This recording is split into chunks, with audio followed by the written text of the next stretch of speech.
Hi everybody, it's Marcy Tilton at marcytilton.com, and I want to welcome you to this is my photo studio we're playing in today. And I want to talk about my latest Vogue pattern, which is Vogue 1694, and show you some possibilities and talk a little bit about how the style actually evolved. As always, the pattern, line drawings on the back tell the tale, so that's the first place to look. But I love this garment because it's got so many possibilities. So the version that I'm wearing is a tunic length, so it's a little longer than fingertip length. It's completely asymmetrical, fun to sew. It's got pockets. It's got a little pocket in the front. It's got a pocket in the side seam. You could make it in one fabric, which would be fabulous. I think it would make a great little black dress. Wonderful in linen.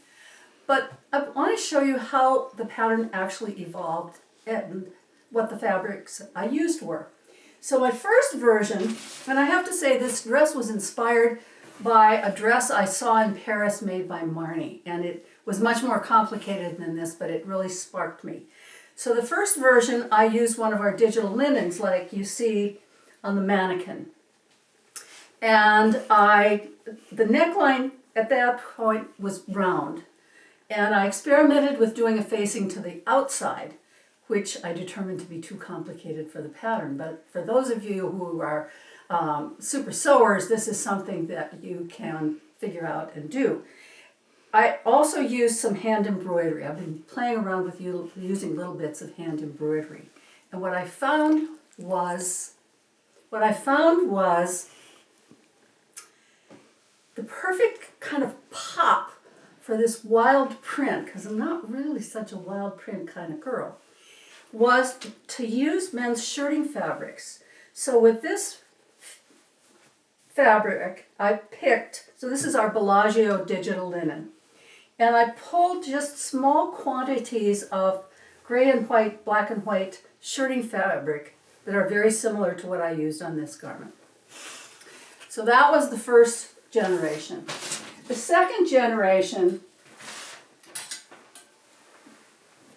was stripes. I am crazy for stripes. So stripes are definitely my favorite pattern and print. I use them over and over again. So in this case, I combined 3 different stripes. You could do the same thing with one stripe, just varying the direction of the stripe, or with 2 different stripes. It all depends upon what you've got in your stash and how you want to play with it. So in this case, I said, oh, it's got an asymmetrical line in the front. Let's make an asymmetrical neckline. So I drew a very shallow V, and this is the same V you'll see on the garment that I'm wearing. And in this case, I bound the neck and the sleeves in bias. For the pattern, they encouraged me to simplify things. So on the pattern envelope, if you look at the pattern envelope, it's a little bit different. The pattern envelope has facings. So the next change we made was, so we eliminated the bias, which of course you can do on your own, and we added a sleeve. When we did this pattern, it was super hot, and I know it's going to be super hot this summer. And I love, frankly, I will only probably never wear these sleeveless garments. I love them, but I like a sleeve. So we drafted a sleeve that's a little bit loose that you could make to the elbow or 3/4 length.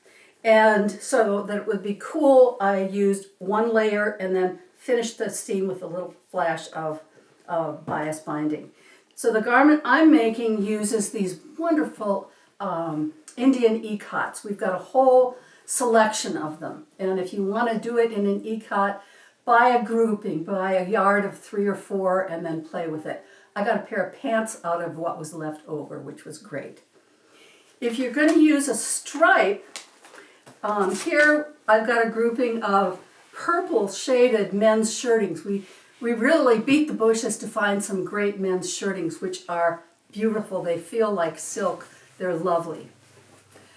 On the pattern envelope, we used one of our beautiful Japanese fabrics. So these are asymmetrical. Every one is different, which makes the layout on the pattern really, really fun and interesting. And you can cut it on the cross grain, the lengthwise grain, mix it all up.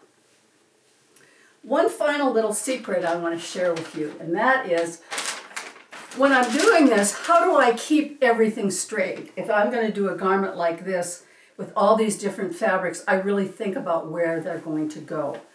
I work on the mannequin. I take my pattern pieces, pin them to the mannequin, and then here is an example of a sleeve where I'm going to use one stripe on one sleeve, another stripe on the other sleeve. I pin the little scrap of fabric to the pattern.